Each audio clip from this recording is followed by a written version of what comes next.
बिस्मिल्लाहिर्रहमानिर्रहीम। नाज़रीन अस्सलाम वालेकुम, मैं हूँ इमरान वसीम। नाज़रीन आज 15 नवंबर है, दिन तो है जुमातुल मुबारक का और साल 2025 है। लेकिन आज जुमे का ये दिन किस किस पर भारी पड़ने का इम्कान है। तो सबसे पहले नाज़रीन आगाज़ हम करेंगे जो रात गए 27वीं आईनी तरमीम का जो गज़ट नोटिफिकेशन जारी किया गया। जैसे ही आईनी तरमीम को गज़ट किया गया, वो आईन पाकिस्तान का हिस्सा बनी, तो वज़ीर आज़म शहबाज शरीफ ने सदर पाकिस्तान आसिफ अली ज़रदारी के साथ मुशावरत की और इस मुशावरत के नतीजे में जस्टिस अमीनुद्दीन खान साहब, जो कि 30 नवंबर को सुप्रीम कोर्ट के जज के ओहदे से रिटायर हो रहे थे, उन्हें 3 साल के लिए आईनी अदालत का जज यानी आईनी अदालत का जो है वो चीफ जस्टिस अपॉइंट कर दिया गया। अब अमीनुद्दीन खान साहब जो हैं वो 30 नवंबर 2028 तक जो हैं वो फेडरल कॉन्स्टिट्यूशनल कोर्ट के जज रहेंगे, आईनी अदालत के वफाकी आईनी अदालत के चीफ जस्टिस रहेंगे। और आज इसी सिलसिले में ऐवान सदर में हल्फ बर्दारी की तकरीब है, जिसमें आसिफ अली ज़रदारी जस्टिस अमीनुद्दीन खान से उनके ओहदे का हल्फ लेंगे। अब इस हल्फ बर्दारी की तकरीब में माफ़ कीजिएगा नाज़रीन, बड़ी नामवर बड़ी अहम शख्सियात जो है वो शरीक होंगी।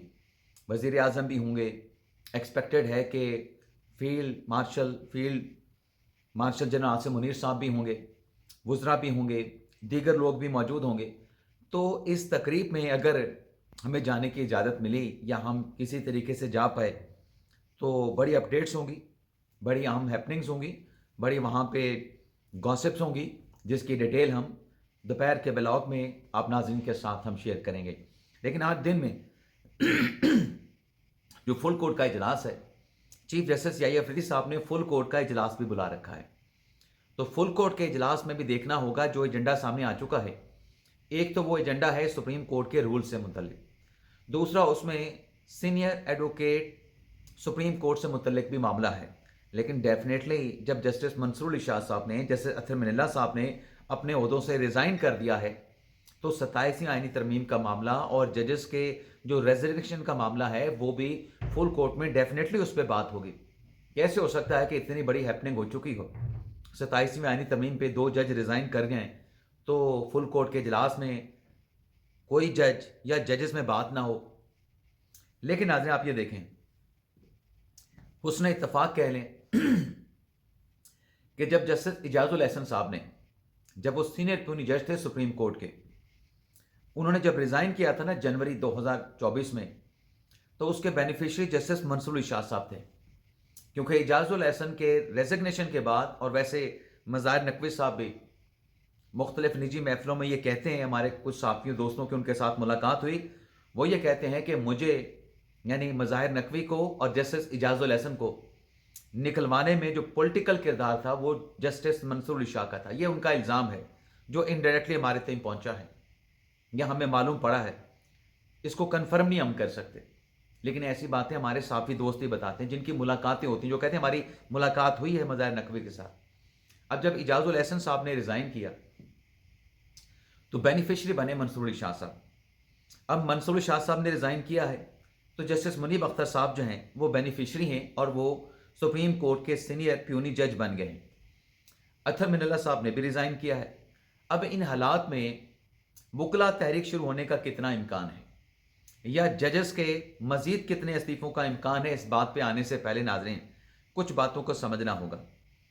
एक तो नाज़रीन आप ये देखें कि जो मंसूर शाह साहब ने इस्तीफ़ा दिया है, इस्तीफ़े से पहले मंसूर शाह साहब से जब कभी भी पूछा गया कि क्या आप ओहदे से रिज़ाइन करने जा रहे हैं, आप चीफ जस्टिस नहीं बन सके, आपको बाईपास, आपको सुपरसीड कर दिया गया, याहिया अफरीदी जो कि जूनियर थे पैनल की लिस्ट में, उनको चीफ जस्टिस बना दिया गया, तो मंसूर शाह साहब बड़े दावे के साथ, बड़े यकीन के साथ कहते थे कि भाई हम क्यों रिज़ाइन करें, रिज़ाइन करने की वजह क्या है, हम जज हैं भाई, जज के तौर पे अपनी खिदमात जो है वो सर अंजाम देंगे। अब यहाँ पे एक नई दलील आती है कि मंसूर शाह साहब ने इसलिए रिज़ाइन किया है, हालांकि मेरी नज़र में, जैसे मैंने रात भी बात की थी, कोई रिज़ाइन करने का ये वक्त नहीं था उनका। रिज़ाइन अगर करना तो 26वीं आईनी तरमीम पर उनके पास एक सॉलिड ग्राउंड मौजूद था कि मुझे बाईपास किया गया है, मैं जूनियर जज के नीचे काम नहीं करूंगा, जूनियर जज के नीचे जैसे चीफ जस्टिस बना दिया है, उसके नीचे जूनियर बन के काम नहीं करूंगा। लेकिन उस वक्त मंसूर शाह साहब बैठे रहे। अब आप ये देखें कि जो लेटर या जो इस्तीफ़ा, वैसे इस्तीफ़ा कम लेटर ज़्यादा लगता है, जाते जाते भी जस्टिस खतूत अली शाह साहब ने, माजत कीजिएगा, जस्टिस मंसूर अली शाह साहब ने दोबारा से इस्तीफ़े की सूरत में एक खत लिखा है। अब उस इस्तीफ़े को अगर पढ़ा जाए और उस इस्तीफ़े से पहले जो मंसूर अली शाह साहब ने याहिया फरीद साहब को जो खत लिखा था, बात क्या निकलती है? बात ये निकलती है कि देखें जी, जो आईनी तरमीम है, ये आईनी तरमीम पे पार्लियामेंट को, एग्जेक्टिव को अपने सुप्रीम कोर्ट के साथ मुशावरत करनी चाहिए थी, तमाम जजेस के साथ मुशावरत करनी चाहिए थी। अब कॉन्स्टिट्यूशनल जूरिस्ट कहलाते हैं मंसूर अली शाह साहब, अख्तर मिल्ला साहब भी कॉन्स्टिट्यूशनल जूरिस्ट कहलाते हैं, लेकिन अपने दोनों खतूत में, इस्तीफे में तो कह रहे ना कि आइन की खिलाफ वर्जी हो गई, ये गैर आइनी अदालत है, गैर आइनी कॉन्स्टिट्यूशनल अमेंडमेंट है, लेकिन अपने दोनों लेटर में दोनों जज साहबान ने, मंसूर शाह साहब की तो मैं इसलिए ज़्यादा बात करूंगा कि वो सीनियर प्यूनी जज थे, अपने लेटर में किसी आर्टिकल की उन्होंने निशानदेही नहीं की कि भाई किस आइन की शिक के मुताबिक जो है वो आपके साथ मुशावरत की जाती। पार्लियामेंट एग्जेक्टिव तरमीम करने से पहले जजेस का कोई कॉन्फ्रेंस बुलाती, जजेस की कोई कन्वेंशन बुलाती, वहां पे बैठ के जजेस को राजी करती एक एक जज को, और फिर आइनी तरमीम। ये कहां पे लिखा है? अब चलें इस बहस से निकलते हुए, क्या वकला तहरीक कामयाब हो सकती है? तो नाज़रीन, अगर माजी में हम देखें, जब 2007 में उस वक्त के चीफ जस्टिस इफ्तिखार मोहम्मद चौधरी साहब को जब माजूल किया गया था, तो वकला क्यों निकले थे? अब वकला क्यों निकलेंगे, इस बात का कंपैरिजन करना है। उस वक्त इफ्तिखार चौधरी को माजूल किया गया था। इफ्तिखार चौधरी अच्छे जज थे, बुरे जज थे।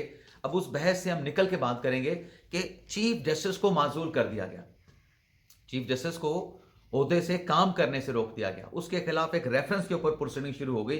हालांकि कॉन्स्टिट्यूशन के मुताबिक ऐसा हो नहीं सकता था, ऐसा पॉसिबल नहीं था, लेकिन ऐसा कर दिया गया। उस पर फिर वकला खड़े हुए थे, लेकिन वकला ऐसे नहीं खड़े हुए थे, वकला के पीछे भी जो खड़े होने वाले होते हैं वो खड़े हुए थे। जो पीछे खड़े थे वकला के, उन्होंने उस तहरीक को कामयाब बनाया था। अब तालिबान है ना, वो कहते हैं, दावा करते हैं कि हमने रशिया को शिकस्त दे दी, हमने अमेरिका को शिकस्त दे दी, भी आपके पीछे भी कोई था। अच्छा, जो तालिबान के पीछे था वही उन वकला तहरीक के पीछे था। आपको पता ना कि 2008 में जब, बल्कि 2007 के आखिर में जब प्रेसिडेंशियल इलेक्शन होना था, तो इफ्तिखार मोहम्मद चौधरी साहब ने जो है, अपना परवेज़ मुशर्रफ साहब ने जो है, वो इशफाक परवेज़ कियानी साहब को आर्मी चीफ अपॉइंट करने का जो है वो कह दिया था। वर्दी उन्होंने उतारी थी, और फिर वर्दी में ही उन्होंने प्रेसिडेंशियल इलेक्शन लड़के अपनी वर्दी उन्होंने उतार दी थी इस यकीन दहानी पे कि सदर के खिलाफ कार्रवाई नहीं हो सकती, लेकिन इम्पीचमेंट के खतरे पे वो फिर रिजाइन कर गए थे। तो जैसे मैंने कहा कि वो वकला तहरीक जो चली थी, उसके पीछे गुमनाम हीरो थे जो उस तहरीक को कामयाब बनाने वाले थे। और उसमें जो एक फ़र्क था, मौजूदा मंसूर शाह साहब ने तो इस्तीफ़ा दिया है ना, वहाँ पे इस्तीफ़ा नहीं था इफ्तिखार मोहम्मद चौधरी का, वहाँ एग्जेक्टिव का एक्शन था, डिक्टेटर था, उनके खिलाफ एक्शन था। यहाँ पे मंसूर अली शाह और अतर मिल्ला के खिलाफ कोई एक्शन नहीं लिया गया है, उनके खिलाफ कोई कार्रवाई नहीं की गई है। वो खुद अपनी मन मर्जी से, अपने विल के साथ इस्तीफ़े में भी ये लिखते हैं कि हम रिज़ाइन कर रहे हैं। लेकिन एक बात का तो मंसूर शाह साहब ने एतराफ़ किया ना जाते जाते, जो हमारे साथी यूट्यूबर तजियाकार ये कहते थे कि 26वें आईनी तरमीम के बाद अदलिया जो है वो आज़ाद नहीं रही। तो मंसूर शाह साहब ने अपने ख़तनुमा इस्तीफ़े में इस बात का एतराफ़ किया है कि वो 26वीं आईनी तरमीम वाली जो अदलिया है, वो 26वीं आईनी तरमीम का जुडिशियल रिव्यू करने का अख्तियार रखती थी। और मैं यहाँ पे ये भी कह दूँ कि 27वीं आईनी तरमीम, जिसके तहत ये आईनी अदालत बनने जा रही है, और आज अमीनुद्दीन खान साहब जो हैं अपने ओहदे का हलफ उठाएंगे, ये 27वीं आईनी तरमीम का जायज़ा आईनी अदालत ले सकती है, जायज़ा भी ले सकती है, आईनी तरमीम को या आईनी तरमीम की शिकों को भी उड़ा सकती है। जजेस से कोई अख्तियार नहीं वापस लिया गया, यहाँ पर सिर्फ दो कोर्ट्स बन गई हैं, बाइफरकेट कर दिया गया है। ओरिजिनल जुरिस्डिक्शन आईनी अदालत को, एपलेट जुरिस्डिक्शन जो है वो सुप्रीम कोर्ट ऑफ पाकिस्तान को। और मंसूर शाह साहब का ये कहना कि मैं आइन का दिफा नहीं कर सकता, भी कैसे आप दिफा नहीं कर सकते? आप अगर जाते फेडरल कॉन्स्टिट्यूशनल कोर्ट में, तो वहां पे बैठ के आप आइन का दिफा कर सकते थे, چلیں آپ کو لگتا تھا کہ آپ یہاں پہ نہیں کر سکتے سپریم کورٹ میں بیٹھ کے، آپ وہاں پہ جا کے کر سکتے تھے، لیکن اگر آئین کی خلاف ورزی کرنی ہو تو کیا سپریم کورٹ کا جج بیٹھ کے نہیں کر سکتا؟ کر سکتا ہے، سپریم کورٹ کا جج ابھی بھی کر سکتا ہے۔ اور اگر سپریم کورٹ کا جج کو آئین کی خلاف ورزی کرے، اس کو روکا بھی جا سکتا ہے۔ آئین کی خلاف ورزی آپ نے کی۔ اب منصور شاہ صاحب کو جہاں میں نے کہا کہ انہیں 27ویں آئینی ترمیم سے جو بھی شکایات تھیں، جو بھی ان کے اعتراضات تھے، لیکن اپنے وہ خط میں جو پہلے انہوں نے یحییٰ افریدی صاحب کو لکھا جس میں انہوں نے فل کورٹ اجلاس بلانے کی بات کی تھی، اس میں کوئی ایسا آرٹیکل انہوں نے نہیں بتایا تھا کہ کس آرٹیکل کے تحت پارلیمنٹ ان کے ساتھ مشاورت کرے ججز کے ساتھ۔ لیکن مجھے ایسا لگتا ہے کہ ایک خدشہ منصور شاہ صاحب کو یہ بھی تھا، وہ دعویٰ تو ان کا دھرا کا دھرا رہ گیا کہ ہم ریزائن نہیں کریں گے، ہم سسٹم کے اندر رہ کے جو ہے وہ سسٹم کے ساتھ لڑیں گے، وہ دعویٰ تو دھرا کا دھرا رہ گیا، اس دعوے سے تو یو ٹرن لے لیا، استعفیٰ دے گئے۔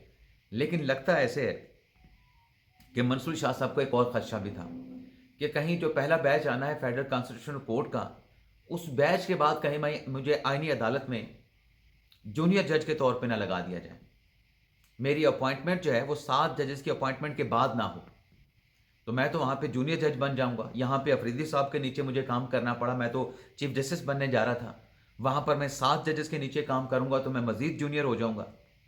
یار اپلیٹ فورم پہ جب آپ جاتے ہیں، یعنی ہائی کورٹ سے اگر کوئی جج آتا ہے سپریم کورٹ میں تو وہ جونیئر ہی لگے گا نا۔